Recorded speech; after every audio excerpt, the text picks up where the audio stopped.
కొన్ని వివాదాలు ఎప్పటికీ మిస్టరీగానే ఉంటాయి.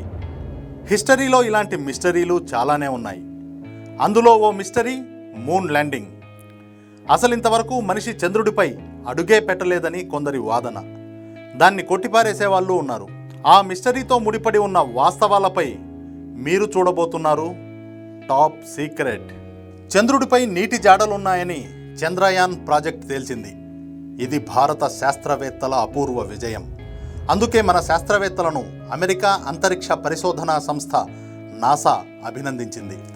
తమ పరిశోధనలకు ఈ ఆవిష్కరణ ఎంతగానో ఉపయోగపడుతుందని నాసా కృతజ్ఞతలు కూడా చెప్పింది.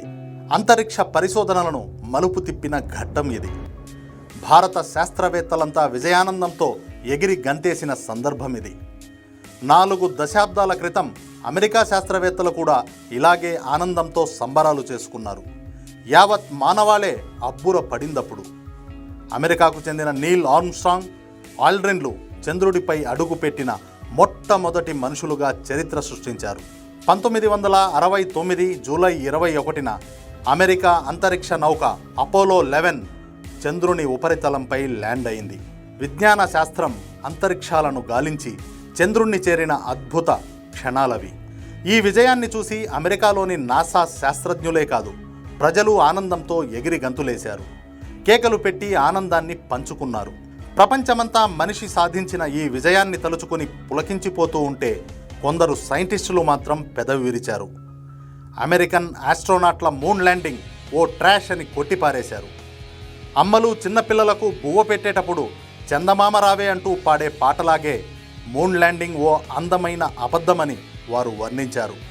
ఈ అబద్ధంతో అమెరికా అనవసరంగా బోలెడు పేరు ప్రఖ్యాతులను మూటకట్టుకుందని వారు ఆరోపిస్తున్నారు. అసలు ఇంతవరకు మనిషి చంద్రుడిపై అడుగు పెట్టలేదని వారు వాదిస్తున్నారు. మరి అమెరికా వంటి అగ్రదేశం అంత పెద్ద అబద్ధం ఆడడానికి కారణాలేమిటని దానికి వాళ్ళు వివరణ ఇచ్చారు. మూన్ ల్యాండింగ్ ఓ పెద్ద కుట్రేనని, అబద్ధాల మీద కట్టిన ఓ అందమైన మేడ అని మూన్ ల్యాండింగ్ను నమ్మని వారు అంటున్నారు. అసలింతకీ మూన్ ల్యాండింగ్ నిజమా లేక అందమైన అబద్ధమా? దశాబ్దాలుగా శాస్త్రలోకాన్ని ఈ మిస్టరీ తొలిచేస్తూనే ఉంది. ఓకే, మూన్ ల్యాండింగ్ నిజమా కాదా అన్నది కాసేపు పక్కన పెడదాం. లేనిది ఉన్నట్లు ప్రచారం చేయాల్సిన అవసరం అమెరికాకు ఎందుకు వచ్చింది? చంద్రుడిపై అడుగు పెట్టకుండానే ఆ ఘనతను స్వంతం చేసుకోవడానికి అమెరికా ఎందుకు ప్రయత్నించింది? మొత్తం ప్రపంచాన్ని అమెరికా ఓ కట్టు కథతో కనికట్టు చేసిందా? ముమ్మాటికి అవును అనేవాళ్ళు అందుకు కొన్ని కారణాలను కూడా చెబుతున్నారు. రెండో ప్రపంచ యుద్ధం తర్వాత సూపర్ పవర్ హోదా కోసం అమెరికా సోవియట్ల మధ్య కోల్డ్ వార్ మొదలైంది. అన్ని రంగాల్లోనూ తామే అగ్రగామిగా నిలవాలని ఈ రెండు దేశాలు పోటీ పడేవి.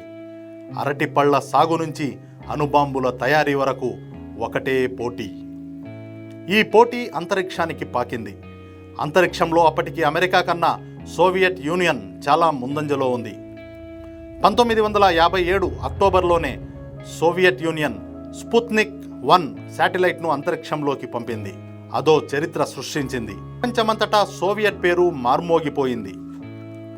ఆ తర్వాతి నెలలోనే 1957 నవంబర్లో స్పేస్లోకి ఓ ప్రాణిని పంపి క్షేమంగా భూమిని చేర్చింది సోవియట్. లైకా అనే ఓ ఆడ కుక్క స్పేస్లోకి వెళ్ళి ప్రాణాలతో తిరిగి భూమిని చేరింది. సోవియట్ పేరు ప్రఖ్యాతులు ఒక్కసారిగా పెరిగిపోయాయి. అమెరికాకు ఇది ఏమాత్రం నచ్చని పరిణామం. ఏదో ఒకటి చేసి సోవియట్ కన్నా గొప్ప రికార్డు సృష్టించాలని అమెరికా పట్టుదలగా ఉంది. ఈలోగానే సోవియట్ మరో ఘనకార్యం సాధించేసింది. 1960లో బెల్కా స్ట్రెల్కా అనే 2 కుక్కలను స్పుత్నిక్ 5లో స్పేస్లోకి పంపి వాటిని క్షేమంగా భూమికి చేర్చింది సోవియట్. ఈ విజయాలిచ్చిన ఉత్సాహంతో 1961లో సోవియట్ యూనియన్ శాస్త్రీయ పరిజ్ఞానాన్నే కొత్త పుంతలు తొక్కించింది. అంతరిక్షంలోకి మనిషిని పంపి తిరిగి క్షేమంగా భూమిని చేర్చినట్టు సోవియట్లు అంతరిక్షంలో తామే సూపర్ పవర్ అని నిరూపించుకున్నారు. యూరీ గగారిన్ అంతరిక్ష యానం చేసిన తొలి మనిషిగా రికార్డు సృష్టించాడు. ఈ విజయం సోవియట్లను ఆనందంలో ముంచెత్తింది. గగారిన్కు ఘన సన్మానం జరిగింది. అమెరికా స్పేస్లోకి ఓ శాటిలైట్ను పంపి తాము రేస్లోనే ఉన్నామని చాటింది. అయితే ఆ వెంటనే సోవియట్ ఇంకో అడుగు ముందుకు వేసింది. 1963లో అంతరిక్షంలో అడుగుపెట్టిన తొలి మహిళగా సోవియట్కు చెందిన వాలెంటినా తెరెష్కోవా చరిత్ర సృష్టించింది. 1965లో తొలి స్పేస్ వాక్ చేసిన మనిషిగా మళ్ళీ సోవియటే రికార్డు సృష్టించాడు. ఓ పక్క సోవియట్లో విజయానందాలు సంబరాలు మిన్నంటుతోంటే అమెరికా మాత్రం పరాభవంతో రగిలిపోతోంది. ఈ టైంలోనే 1967లో మూన్ ల్యాండింగ్పై దృష్టి పెట్టింది. అపోలో 1 శాటిలైట్లో 3 ఆస్ట్రోనాట్లను చంద్రుడిపైకి పంపేందుకు అంతా రెడీ చేసింది. కానీ లాంచింగ్ టైంలోనే స్పేస్ క్రాఫ్ట్లో అగ్ని ప్రమాదం సంభవించింది. ఈ దుర్ఘటనలో 3 ఆస్ట్రోనాట్లు మృతి చెందారు. 21 నెలల తర్వాత అమెరికా అపోలో 11ను ప్రయోగించింది. ఈసారి నీల్ ఆర్మ్స్ట్రాంగ్, ఆల్డ్రిన్ కొలిన్స్లను స్పేస్లోకి పంపింది. చంద్రుడిపై అడుగుపెట్టిన తొలి మనిషిగా నీల్ ఆర్మ్స్ట్రాంగ్ చరిత్ర సృష్టించాడు. అయితే ఈ సక్సెస్నే కొందరు సైంటిస్టులు ట్రాష్ అంటున్నారు. సోవియట్పై ఆధిపత్యం ప్రదర్శించుకోవడానికి అమెరికా ఓ పెద్ద డ్రామా ఆడిందనేది వారి వాదన. మూన్ ల్యాండింగ్ వివాదానికి బలమిచ్చే వాదనలు చాలా ఉన్నాయి.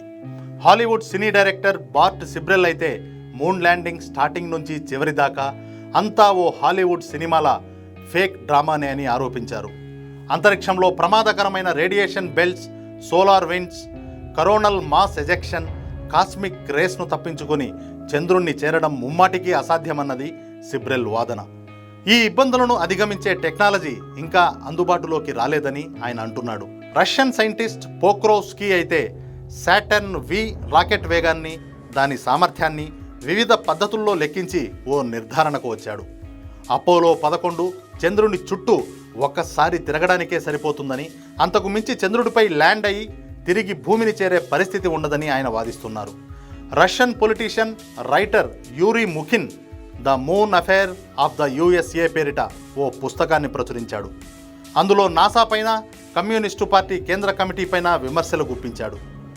మూన్ ల్యాండింగ్ పేరిట వేలాది కోట్ల రూపాయలు సమీకరించిన నాసా ఆ డబ్బుతో తన ఫేక్ మూన్ ల్యాండింగ్ గురించి ఎవరూ నోరు మెదపకుండా విచ్చలవిడిగా ముడుపులు అందించిందని ఆరోపించాడు.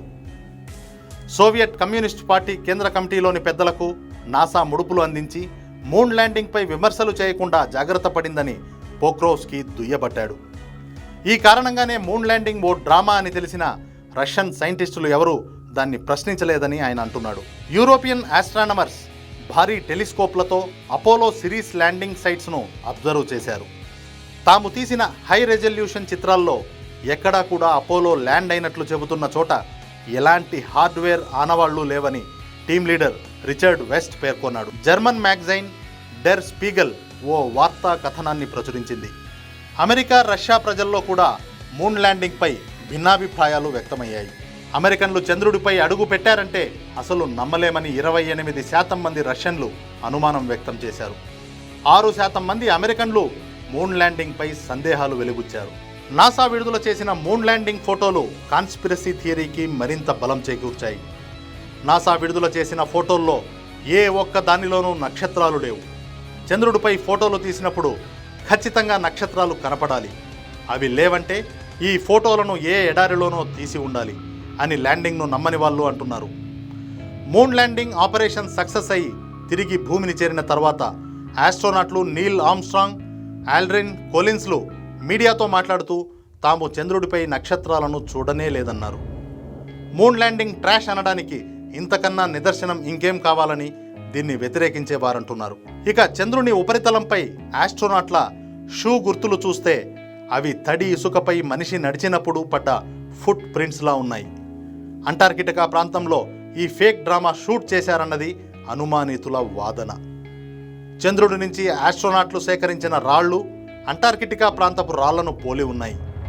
ఇది కూడా మూన్ ల్యాండింగ్ను ఖండించే వారి వాదనకు బలాన్ని చేకూరుస్తోంది. ఇక చంద్రుడిపై ఆస్ట్రోనాట్ల నీడలు కానీ, అక్కడి రాళ్ల గుట్టల నీడలు కానీ ఒకే వైపు లేవు.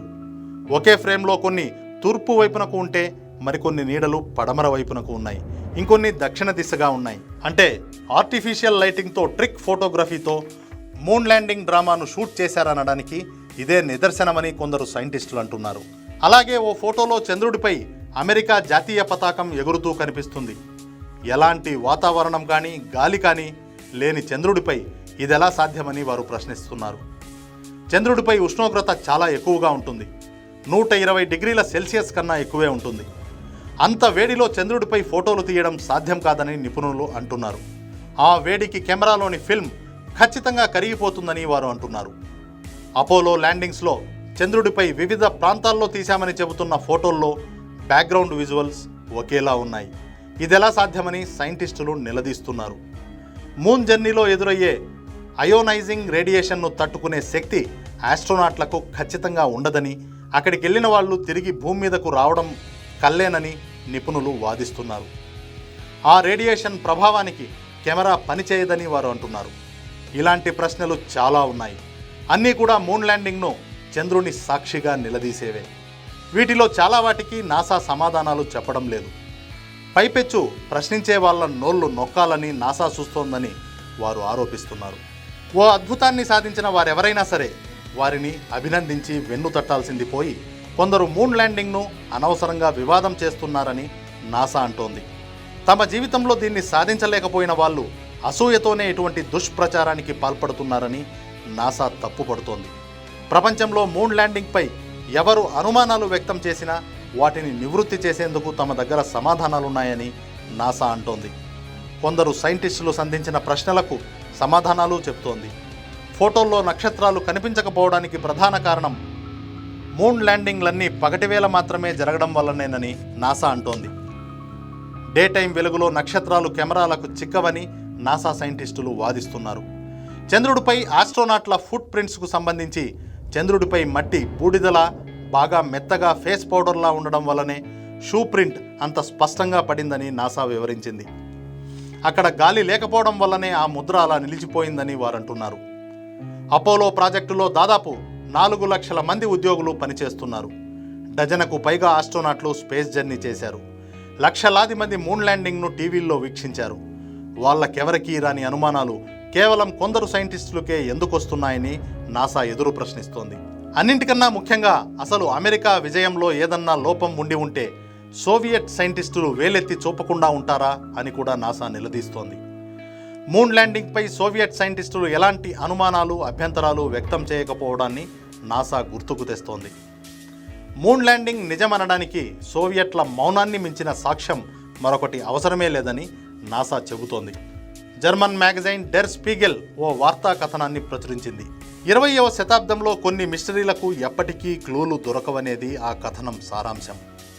ఎల్విస్ ప్రెస్లీ బతికే ఉన్నాడన్న కొందరి సంచలన వాదన, బ్రిటిష్ యువరాణి డయానాను బ్రిటిష్ ఇంటెలిజెన్స్ పోలీసులే హతమార్చారన్న అనుమానం, జాన్ ఎఫ్ కెనడీ హత్యోదంతాల సరసన అమెరికన్ మూన్ ల్యాండింగ్ను చేర్చవచ్చునని ఆ కథనంలో పేర్కొన్నారు.